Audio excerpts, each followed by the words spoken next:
Les matinales de KPMG. Bonjour à toutes et à tous, bienvenue sur les ondes de Radio KPMG. Nous sommes ravis de vous retrouver en ce mardi 4 juillet 2023 pour notre dernière matinale de la saison avant la traditionnelle pause estivale. Vous le savez, cette émission est destinée à faire le tour chaque mois de l'essentiel de l'actualité comptable, financière et extra-financière. Au micro, Laurent Chillet et Pierre-Yves Lenaourès. Bonjour Laurent. Bonjour Pierre-Yves, bonjour à toutes et à tous. Une fois n'est pas coutume, cette dernière émission de la saison comporte uniquement un journal, mais enrichi par l'éclairage de deux experts que vous aurez la surprise de découvrir au fil de l'émission. Oui Pierre-Yves, les enjeux autour du reporting extra-financier ne cessent de prendre de l'importance car ce reporting doit permettre d'informer l'ensemble des parties prenantes de l'entreprise des effets sociaux, sociétaux et environnementaux générés par l'activité du groupe.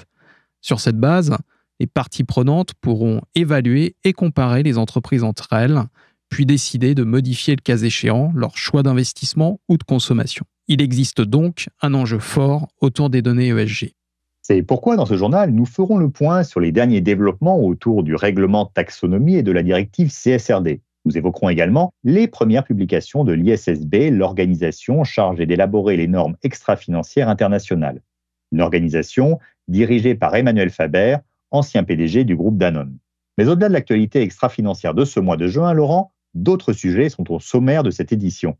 Oui Pierre-Yves, au sommaire également de cette édition, de l'actualité fiscale tout d'abord avec 3 réformes. La directive dite CBCR, le plan global de lutte contre les fraudes aux finances publiques et la facturation électronique à 1 an de la première échéance. De l'actualité réglementaire ensuite, avec le projet de directive européenne sur le devoir de vigilance. Et enfin, avant de refermer ce journal, nous partageons quelques brèves et nos habituels conseils de lecture. Voilà, vous avez le programme de cette matinale, c'est parti. Débutons ce journal avec l'actualité extra-financière puisque de nouveaux textes européens viennent d'être publiés.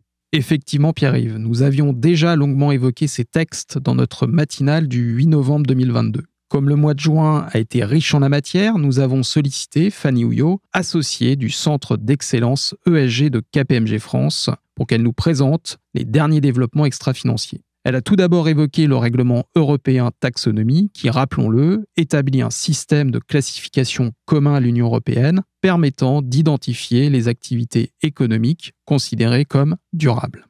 La Commission européenne a publié le 13 juin dernier les actes délégués définissant les activités concernées ainsi que les critères d'examen technique pour les 4 derniers objectifs que sont, je le rappelle, l'utilisation durable et la protection des ressources aquatiques et marines, la transition vers une économie circulaire, la prévention et la réduction de la pollution, ainsi que la protection et la restauration de la biodiversité et des écosystèmes.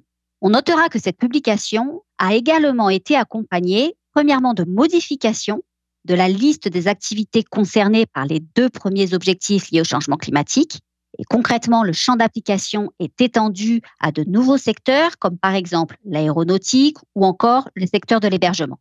Deuxième changement, il y a eu des amendements à l'acte délégué, article 8, relatif aux informations à fournir en annexe, portant sur des modèles de tableaux obligatoires. Ces nouveaux textes, qui doivent encore être publiés au journal officiel, seront applicables dès le 1er janvier 2024 au titre de l'exercice 2023.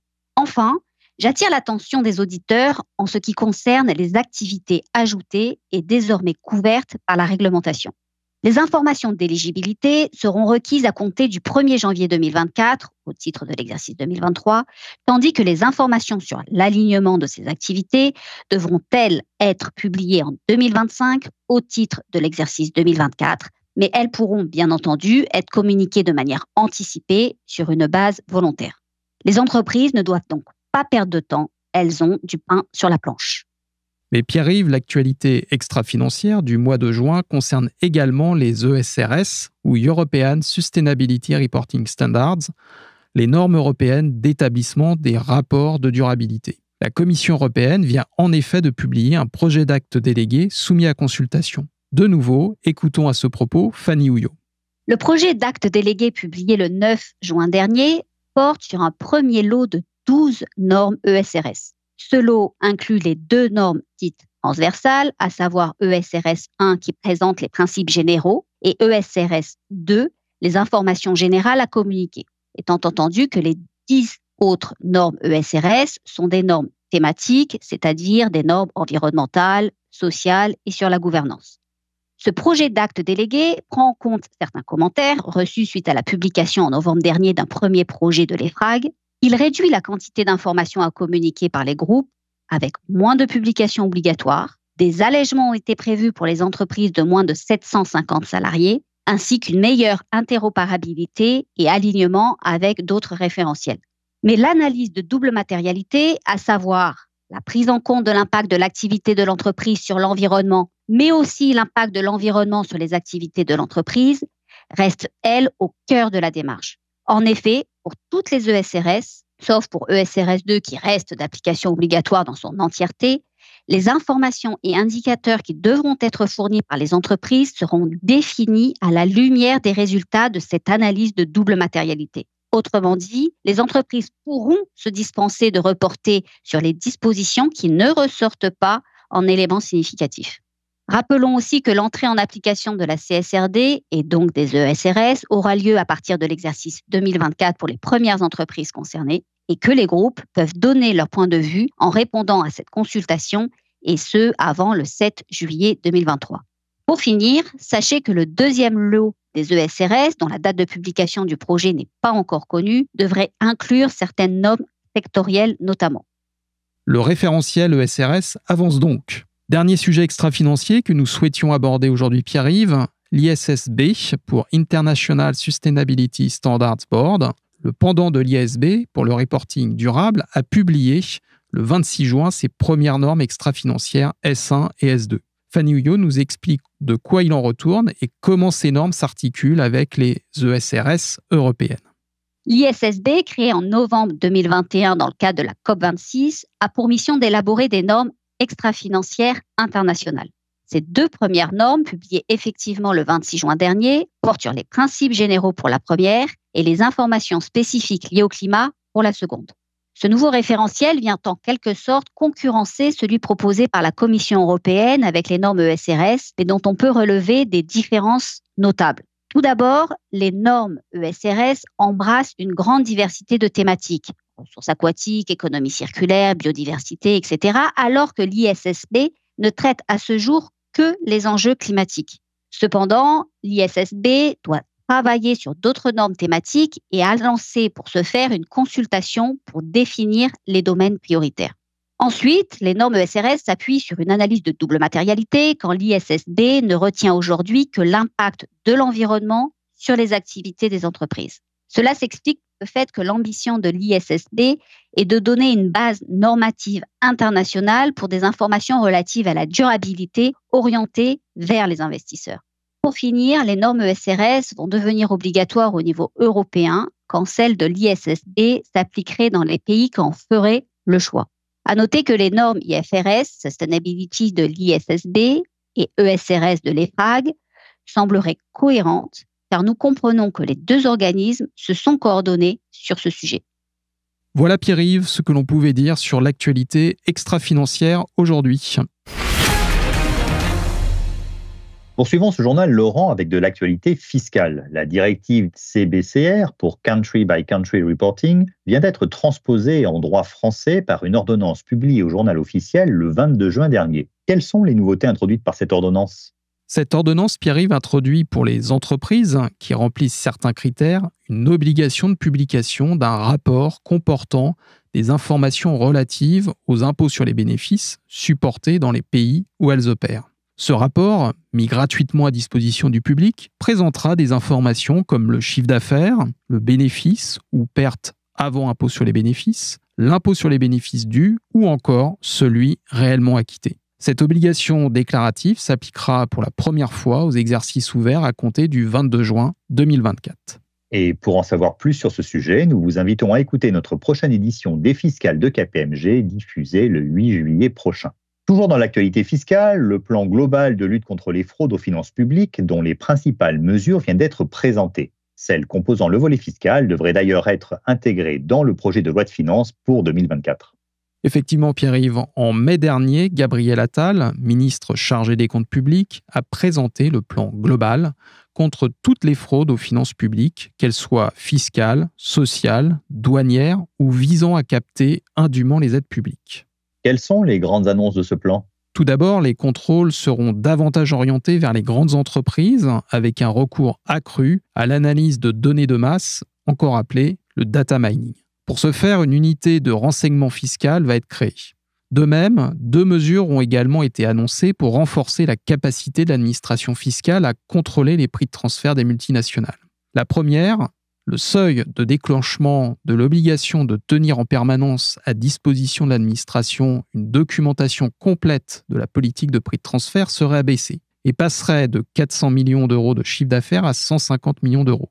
Deuxième mesure, le délai d'ajustement dont dispose l'administration serait étendu pour les transferts d'actifs incorporels les plus difficilement valorisables. Cela lui permettrait d'utiliser les informations sur la situation postérieure au transfert pour rectifier, le cas échéant, a posteriori, la valeur de transfert retenue et soumise à imposition. Pour finir, Pierre-Yves, sachez que diverses mesures visent à sanctionner plus sévèrement la captation frauduleuse d'aides publiques ou encore à durcir la réponse pénale contre les fraudes fiscales les plus graves. Pour terminer notre tour de l'actualité fiscale de ce mois, faisons un point, Laurent, sur la facturation électronique. Il y a un an, la loi de finances rectificative d'août 2022 actait sa mise en place en France pour les assujettis à la TVA et l'obligation de fournir à l'administration fiscale un ensemble de données. Nous en avions présenté les grandes lignes dans notre édition des fiscales de KPMG du 2 juin 2022. Oui, Pierre-Yves, et nous sommes aujourd'hui à un peu moins d'1 an de la première échéance, celle du 1er juillet 2024, qui oblige toutes les entreprises à recevoir des factures électroniques et les plus grandes d'entre elles à émettre leurs factures sous ce format. Pour mémoire, cette réforme s'articule autour de 3 grandes obligations. Tout d'abord, celle d'émettre et de recevoir des factures sous format électronique pour les opérations réalisées entre entreprises établies en France. Ensuite, celle de communiquer un e-reporting pour les opérations réalisées avec les entreprises étrangères et les opérations avec les particuliers.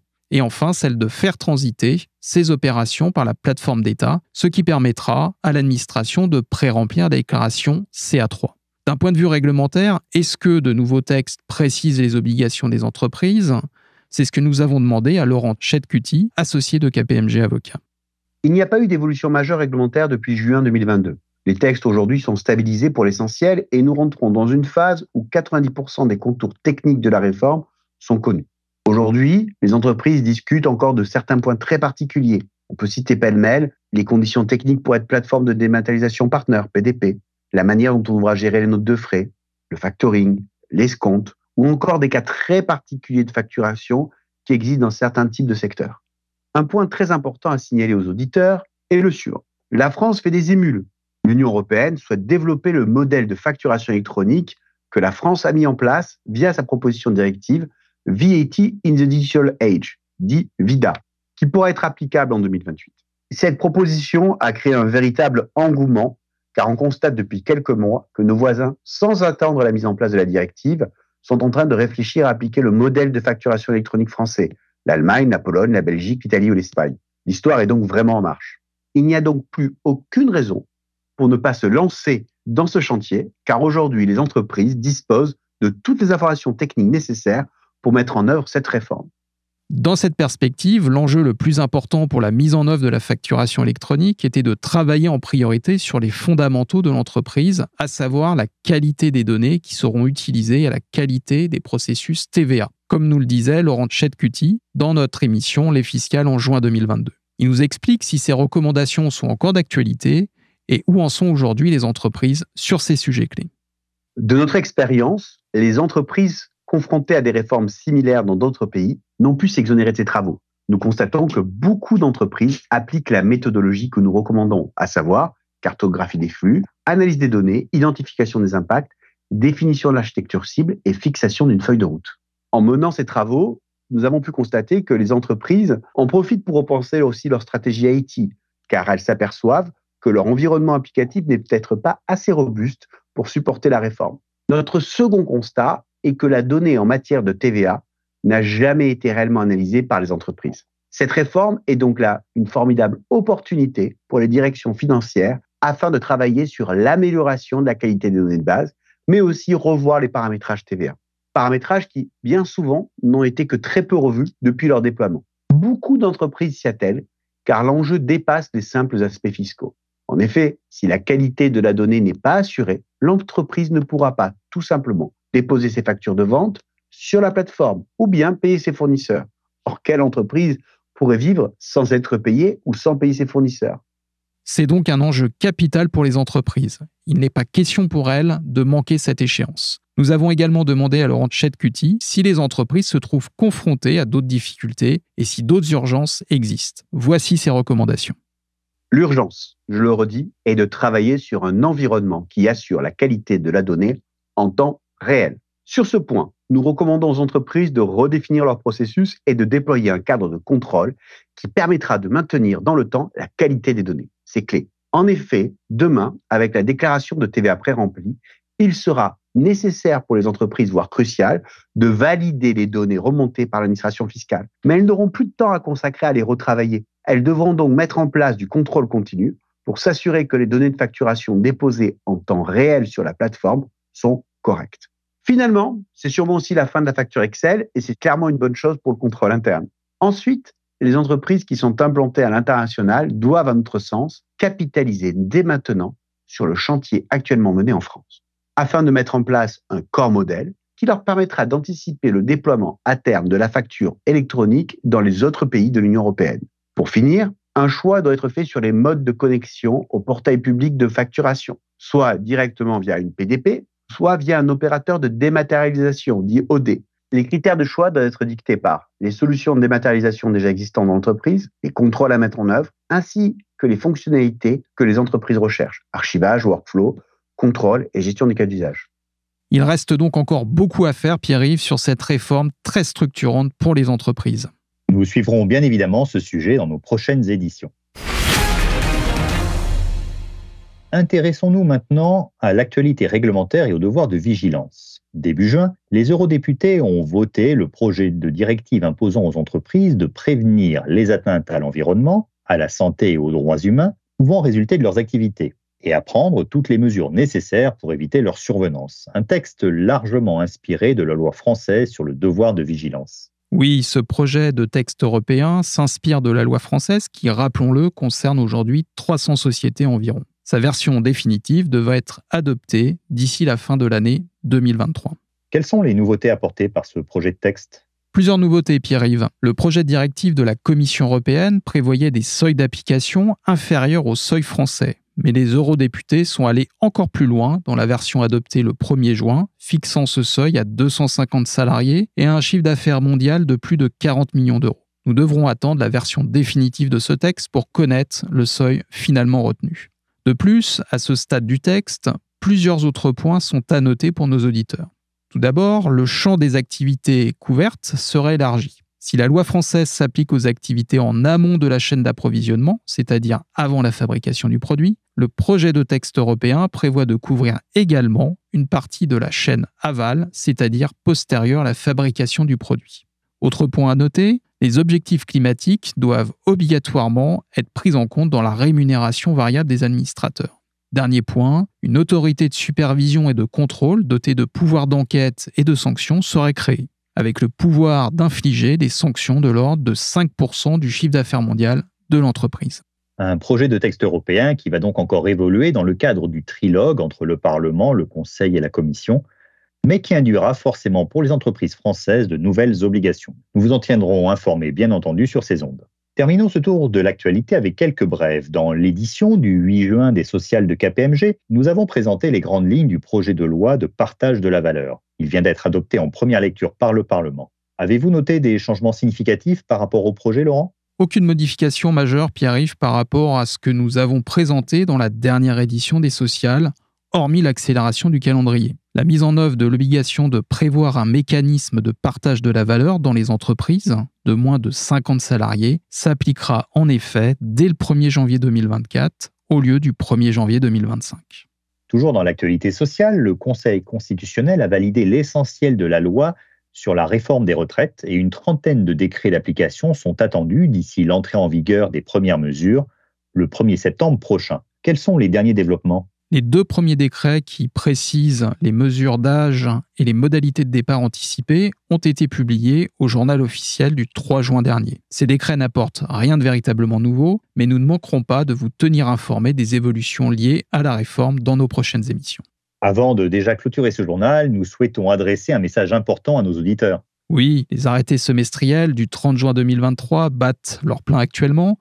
Nous vous recommandons donc d'écouter ou de réécouter l'édition spéciale des matinales diffusée le 6 juin dernier avec en exclusivité à notre micro Marie Seller, directrice des affaires comptables de l'AMF. Pour finir, vos conseils de lecture du mois, Laurent ? Plusieurs conseils pour nos auditeurs. Tout d'abord, le dernier numéro d'IFRS en bref, ainsi que le 34e numéro de la lettre de la gouvernance qui ont été adressés à nos abonnés et qui sont également disponibles sur kpmg.fr. Et le rapport annuel 2022 de l'AMF, dans lequel l'autorité insiste sur la nécessaire prise en compte par les émetteurs, dans leur communication financière, du contexte macroéconomique actuel, et elle réitère également ses points d'attention concernant les reportings extra-financiers, en insistant sur la transparence des informations présentées.